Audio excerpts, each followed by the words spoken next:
Avoir.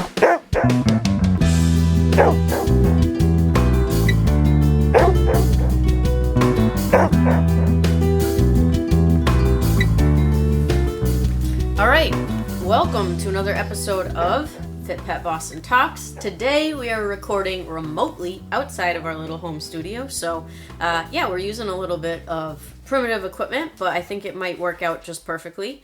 Lori and I are in Falmouth, Massachusetts on our yearly little break that we take in September. And hopefully we'll do a couple of these shorter episodes just to talk about some specific topics.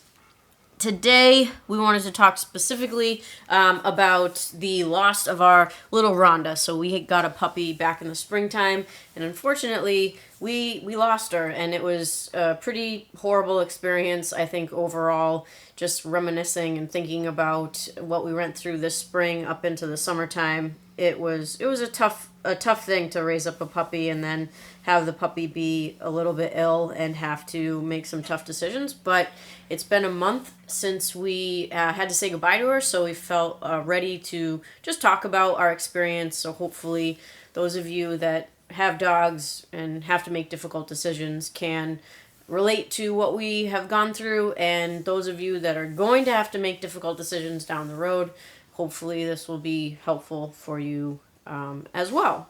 So that's what's going on at the moment and the plan for the podcast. Did you want to add anything before we get started? Listen to me. No. We can just talk about it. Yeah.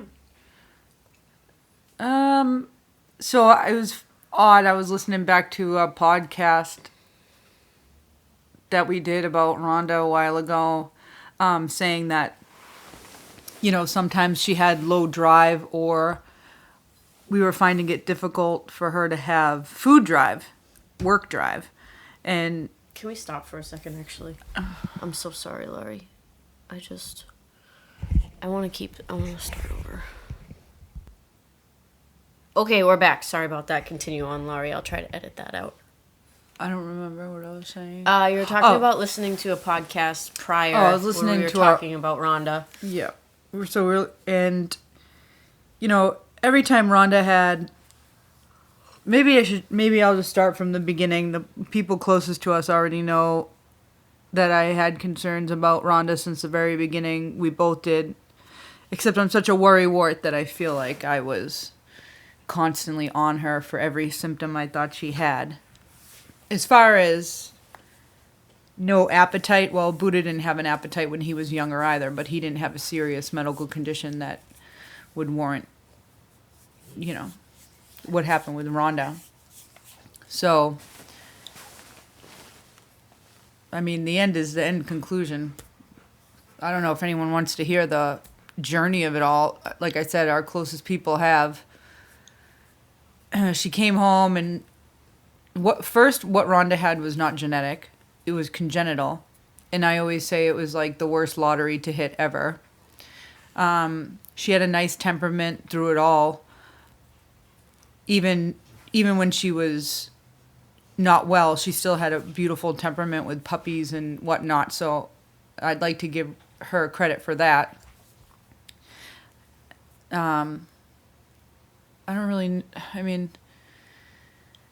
In the beginning we started to X her out on the cement because she's a lab puppy and we didn't want her to eat all the grass, and I didn't want to be yelling at a puppy for putting things in her mouth, and that's not really my style anyway. So to avoid any of that or unnecessary reprimanding, we just taught her to go to the bathroom on the cement, and that's when I noticed her green urine, and this is probably the second day we got her.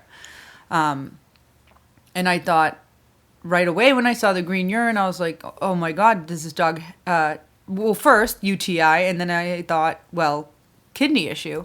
And when we tested her for the UTI, she didn't have one. However, her labs weren't alarming.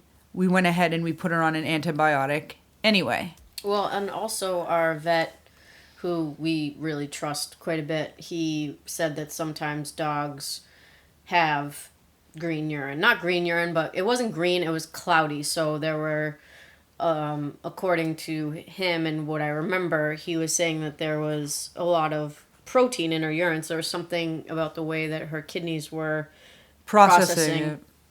Yeah, the protein that was causing the urine to be cloudy. And he said to us that sometimes that happens with dogs, and he wasn't concerned about it. So I think I was a lot less concerned about it. I think generally speaking, if you know Laurie or I tend to be a little bit more laid back when it comes to medical things, and Laurie tends to be a little bit more concerned when it comes to medical things. And I think that I probably should be more concerned sometimes. And, you know, she just really pays attention to everything that's going on with our dogs, and she's really hyper aware of stuff. So we were kind of from the beginning aware that there was something going on with Rhonda. The cloudy urine definitely was a red flag, but I think because we had tried to treat a UTI, even though she didn't actually have one, we did a urinalysis in the very beginning. Nothing came back that was alarming. Yeah, there was just no red flags. Yeah, aside from visually seeing the the cloudiness in her urine, which we were even aware of because she was going on the cement.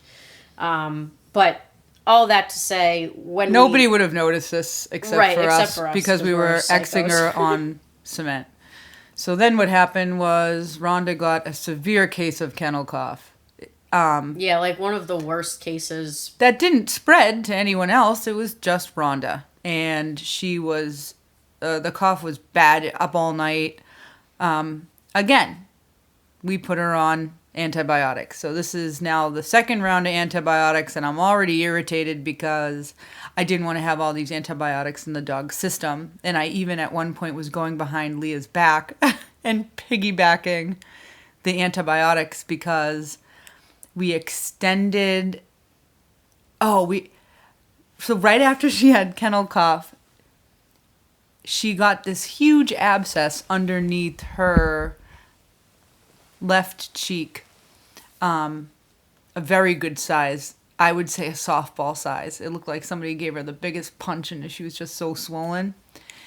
So she would have had like 3 days off of antibiotics, but I ended up using the last of the antibiotics after we went to the emergency room for this abscess. I just gave her a few more days of it. It took a while to go down. She was definitely running a fever, and her temperature from home when we noticed the abscess to the emergency room had gone up even 1.5 degrees, which one could argue maybe my thermometer wasn't working properly, right? It's just that she was sick. And yeah, that day was a rough day. So that was a Sunday that we had noticed the abscess, and I had brought her to toss and fetch with me with Ruben in the morning, and she just stayed in the car pretty much the whole time. She was really great at traveling, so she just chilled. Took her out a couple times to X her, and then I brought her to Honolulu and Corey's because I was doing a disc clinic. Boston for the dogs, trying, working there and doing just very informal, really fun classes. And I had taken her out, and her energy level was just horrible. She was exhausted, and when I came home I was like, Laurie, like there's something going on with her. She's really tired. So we just rested her for the rest of the day, and then at the last out at around 9:30 at night, Laurie opened the crate and she was like, we have to go to the emergency room right away. She has a humongous growth on the side of her face. And I was like, oh my word. And it was really noticeable at that point. And then I had taken some training video earlier in the day, and when I looked at the training video, I was stopping the video and I could see it. I hadn't noticed it, but I could see it in the video. But it was about half the size that it was by 9:30 at night. So we're talking from 4 o'clock in the afternoon to 9:30 at night. This thing grew so quickly, twice the size. And I did not notice it during the day, and it was there. But by the time Laurie let her out for that last out, it was bad. So we took her over to Westford, to the emergency room there, and they treated us immediately, drained it, gave us antibiotics, and we were on our way. So that was June 16th, I believe. Again, yep. What the hell? The dog didn't have... Normally abscesses happen when a dog was bit, has a wound. Rhonda didn't have any of those things. We weren't letting her play with dogs. I was starting to get irritated when Leah would take her out because I knew that if she went on an adventure, She got sick. She would get sick. She would end up getting diarrhea, or she just wouldn't be engaged in training the next day. And I was like, she just can't handle it. She can't handle it right now. It's just because she's young. It's because she's young. And, when you're in the moment, maybe dog trainers listening to this or listening to me speak will say, oh, come on, you had to know something was wrong with her from the beginning. Well, yeah, I did. But I made an excuse for it. I get mad at myself all the time. Like, should I have known she was the craziest, happiest, fattest puppy? I look at pictures. I don't doubt when I picked her that she looked healthy with a beautiful coat and clear eyes, nice and fat, big belly, no worms. My God, that was like one thing that she didn't have. She was just happy. And during those, even when we were treating her for what we thought was a UTI, that was probably the most productive time we had with her. Yeah, like when she was real little. So basically after that we went through the whole abscess debacle and she came off of the round of antibiotics for that, she completely stopped eating. We're talking about like July. I was just having the hardest time getting food into her. Like, she had a very intermittent appetite. Like, sometimes she would eat all of her food at night. She was refusing food from my hand for training unless it was really high value food. She really liked Red Barn, which is an old school dog training food roll. If you don't use Red Barn for training, and you have a dog with a good stomach, check it out. I like to use it. It's not the highest quality dog food, but I like it because it's a really soft, inexpensive food roll, and you can cut it up and make the pieces really small so that you can get a lot of repetitions out of your training session, which I think is great. So I was using Red Barn food roll. She absolutely loved that, so she would eat that. I probably was the only thing that she didn't flat out refuse at first during training sessions. And, but even when she was eating during training, her stamina, like the number of reps I could do before she became disinterested or just wouldn't eat anymore, was not lab-like. I'll say that the least. Really intermittent with the food. And then the last week or two that we had her, she was pretty much just flat out refusing food. And so that to me was just, the last 2 weeks that we had her, we were just running a bunch of tests to try to figure out, what the heck was going on. Because at that point we knew there is something really wrong with her. And we just want to figure out what it is, see if that we can treat it. And so we ran a bunch of tests. We just started. I said, okay, well, we got to find out what's wrong with her. Let's just do get her blood checked. And then it showed us that finally something, red flagged. And it had to do with liver and kidney numbers and those her adrenal glands or something. So she had elevated cortisol and... Right. So once we saw that, elevated cortisol, stress hormone, the vet said, well, let's run an Addison's test on her. So we went ahead and ran the Addison's test, and I was almost certain that, I'm like, well, it'll come back positive. She'll have Addison's. And then a lot of questions went through my head. Am I going to... obviously you don't get a dog planning for it to be sick or have a lifelong issue, and that's what Addison's would have done. It was just so hard to stay in the game anyway, because what Leah didn't mention is, we had got a dog to work, and we have so many hopes and dreams for a puppy, and we bond with dogs through training, and we weren't able to do that with Rhonda. And then I found that in my frustration, I was becoming her nurse, and in that way I started to bond with her. But that's usually the bond you have with a 13 or 14-year-old dog. So we were so disheartened I'm still trying to bond with her, feeling bad that I think my relationship is poor with her. Now we're doing all these tests, so it's like emotional, and it was like 4 months of just me going crazy because I take things really to heart, and me feeling like there was always something serious. So anyway, Addison's test came back. Now I'm like, do I want a dog with Addison's? Are we going to be able to take care of a dog with Addison's? Of course, you have money set aside for dogs, but this is medication monthly, retesting, see if our levels are okay. Dogs with Addison's also need a monthly, usually injection of, from what I understood, electrolytes, and it depends on the dog's response to the medication. But yeah, it ends up being, if your dog has Addison's and you're doing the full treatment, anywhere from like $150 to $200 a month for the medication, which is,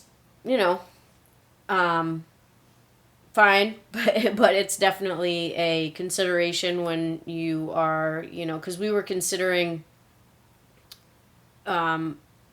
finding a new home for Rhonda because, her level of engagement with us was so low and we didn't really know what was wrong with her. And so we thought, well, if she has Addison's and it's treatable and somebody, we could take care of her, somebody, if somebody would want a low energy dog, which a lot of people do want low energy dogs, that might be a consideration too.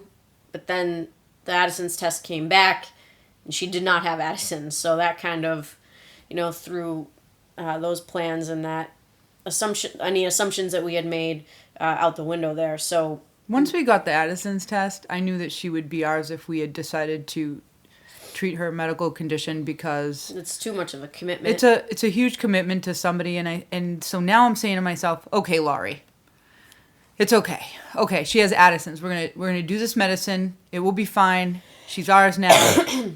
I've taken care of her. I had some blood, sweat, and tears in Rhonda. I would, every time I worked her, I would literally, during a training session, be like, it's okay, Rhonda, are you tired? I'll put you in your crate. And it's so annoying to look back because that's how I would talk to her daily.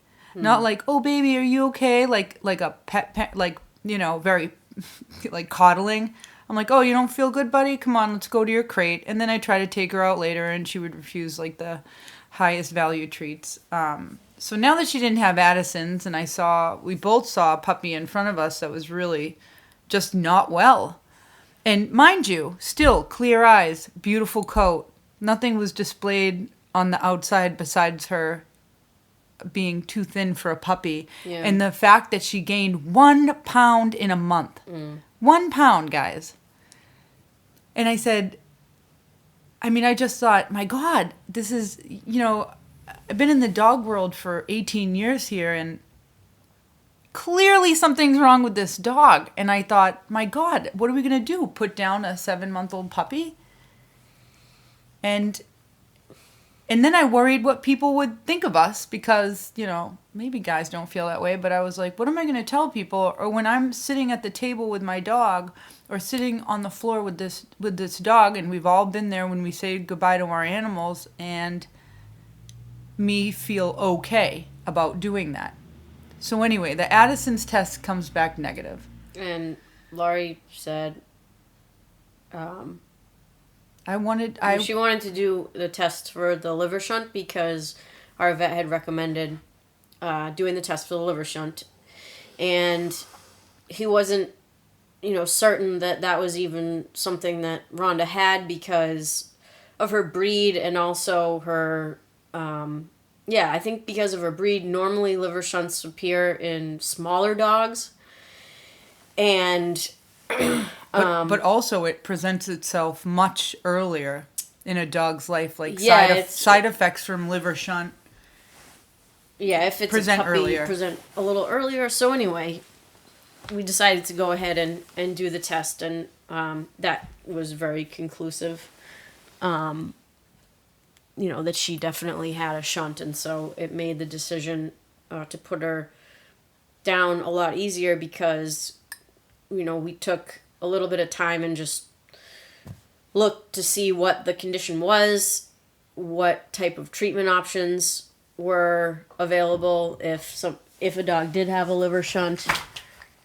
And, we decided that it wouldn't be a humane option to try to treat the shunt.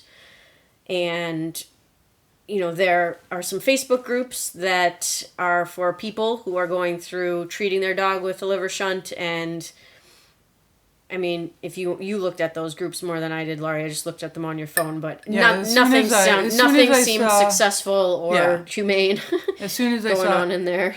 As soon as I saw Addison, so now I'm joining these Facebook groups to see what these parents are dealing with, and I did join some liver shunt groups, and it was just one worried post after another with these dogs, and we could have considered surgery for Rhonda, but guys, it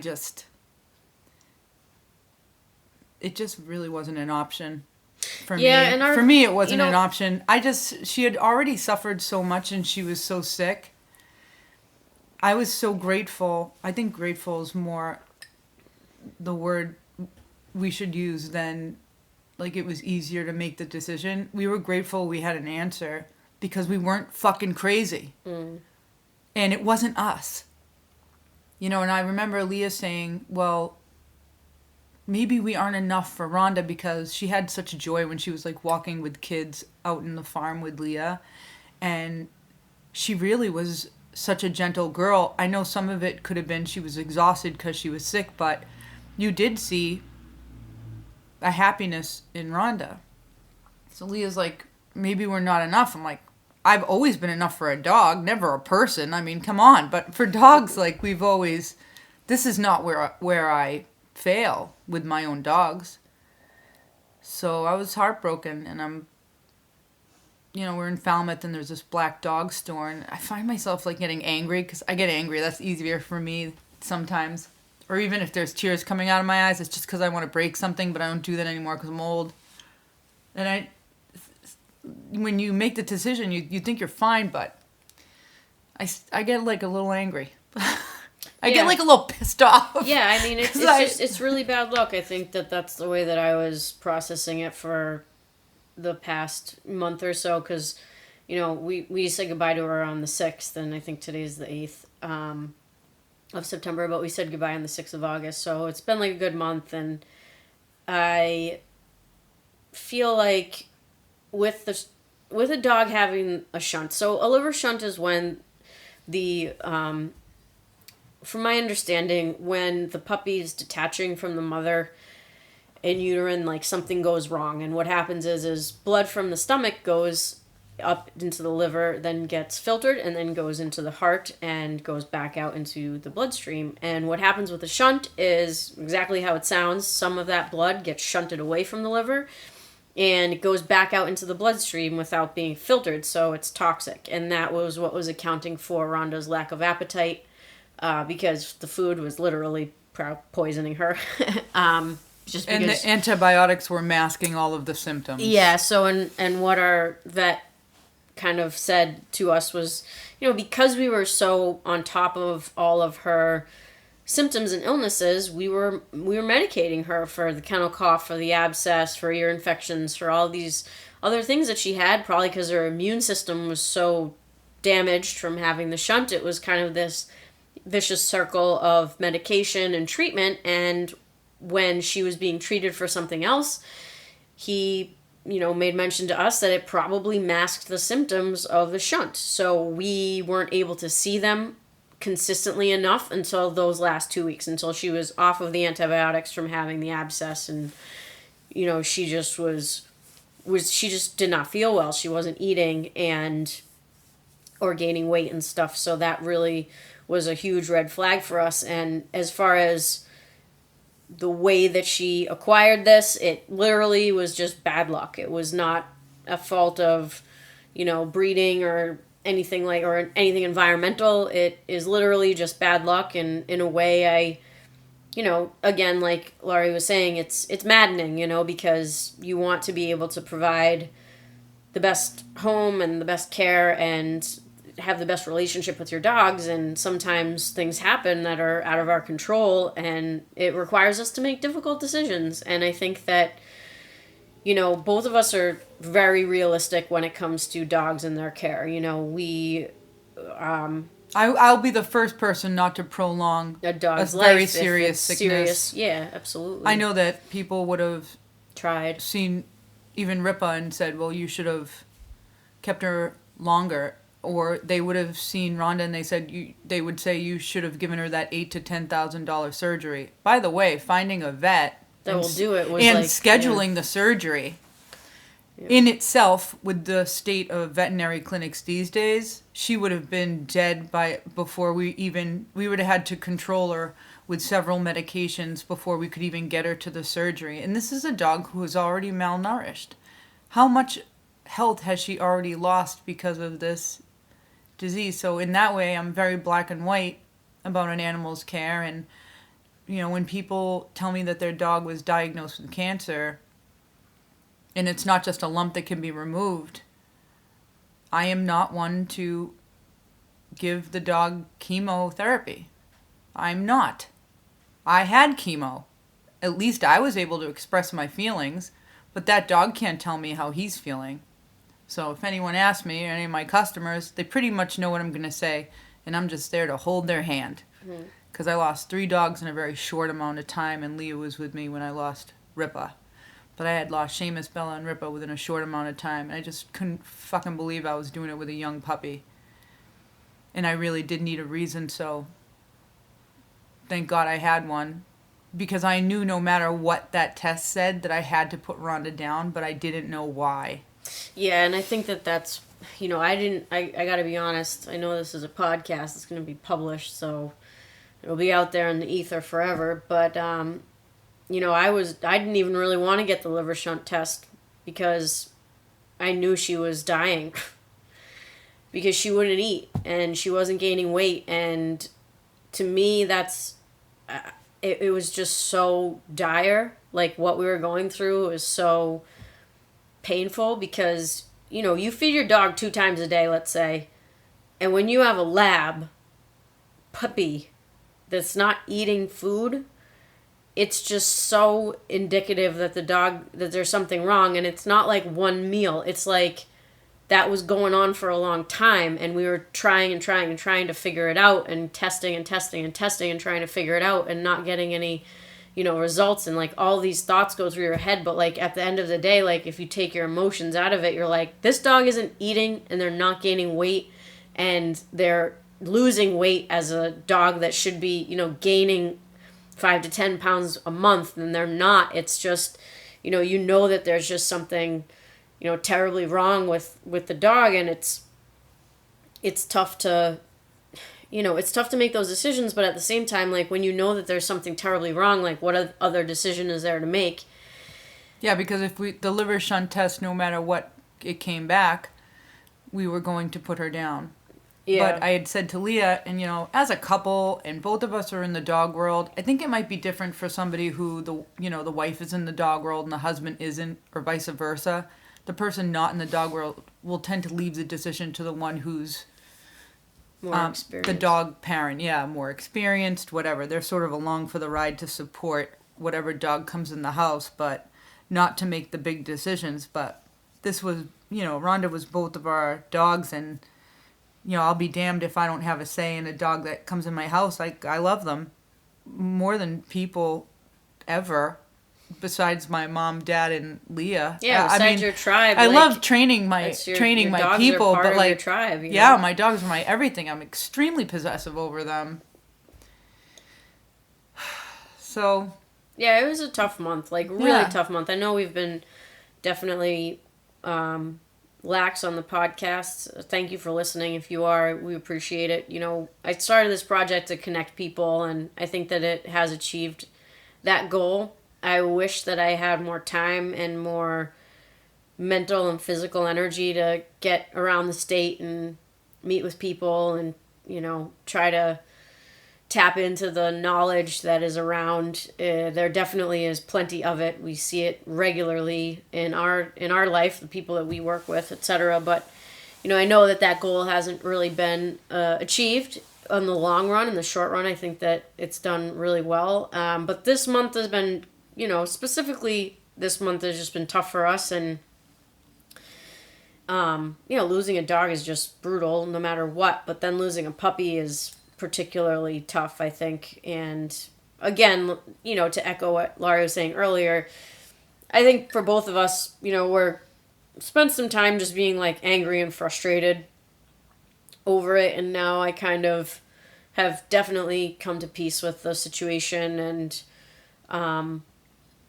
as being a situation that was bad luck, and I feel like we made the right decision, and it was really tough, and it was tough to tell people as well. That was a tough thing, but I have to say, like, gigantic shout out to our clients who have been super supportive, not only supportive but very generous.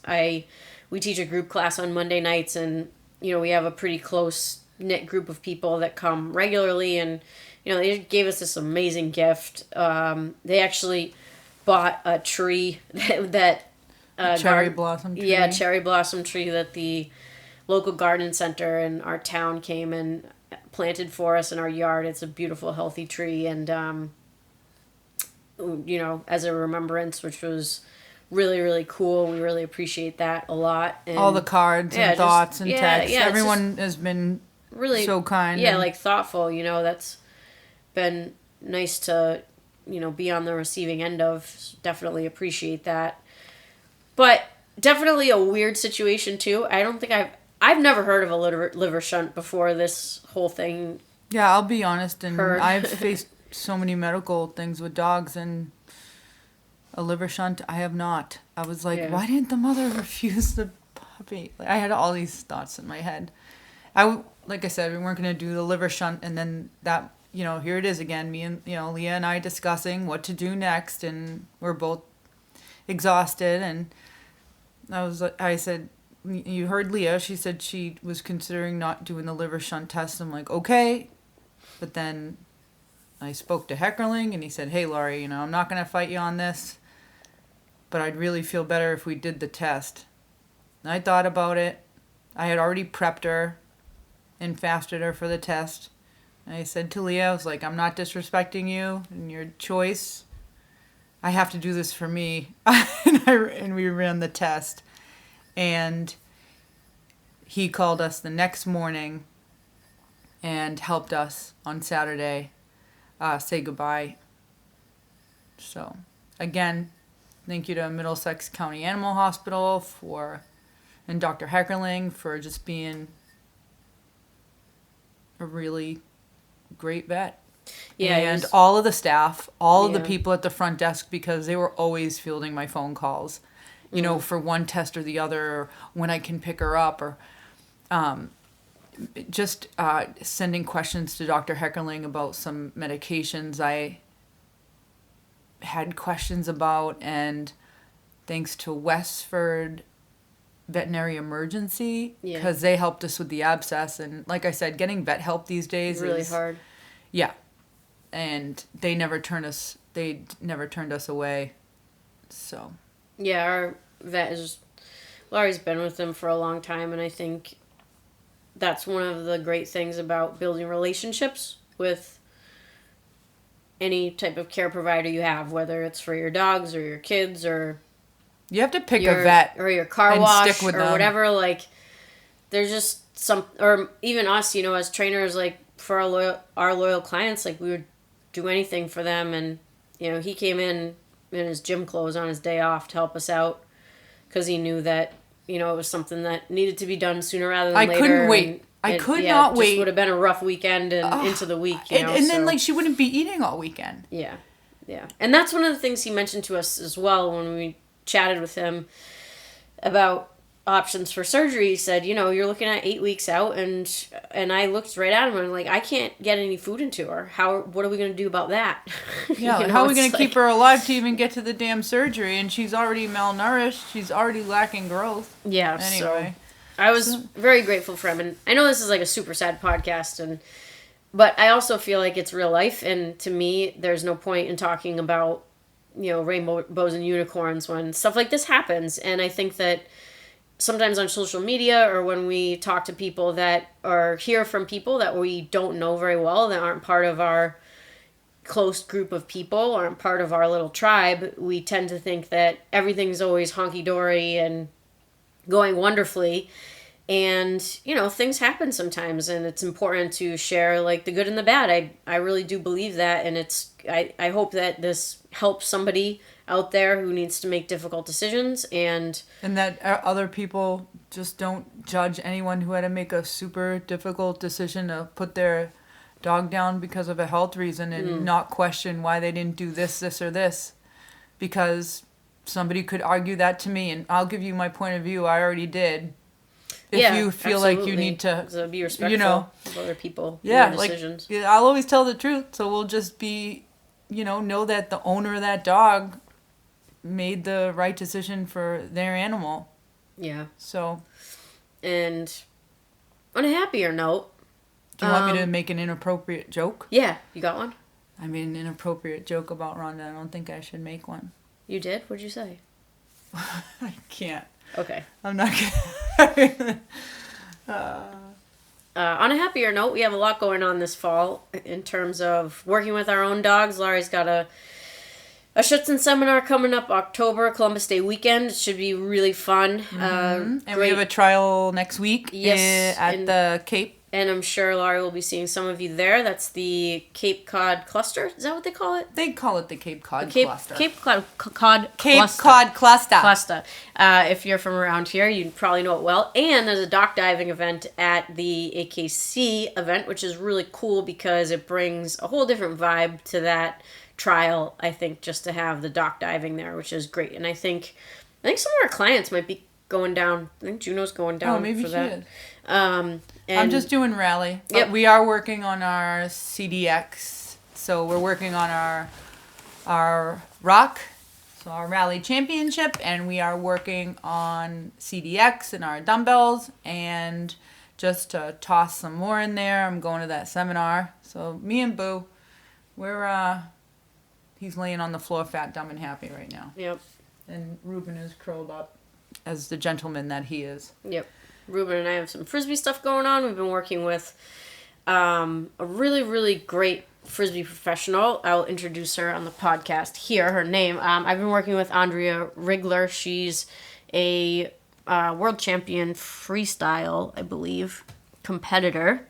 Super talented. She's been training disc dogs for the past however many years, and we've been doing virtual lessons. She's helping me out with my throws, which need help, and helping me just try to figure some stuff out about Ruben and his style, what he prefers, what his strengths and weaknesses are. So, I've kind of done a lot of training with him, so I know what's going on with him and how to work with him. But, sometimes when you get another set of eyes, it really helps to make things smoother and faster and more productive. So we've been working with Andrea, and she has been really great. I'll give her YouTube channel a plug. She runs Dragon Dogs International, if you're interested, YouTube. And she also has a bunch of really great tutorials on, I can't remember the name of the website. I bought one of them because they were on sale this weekend.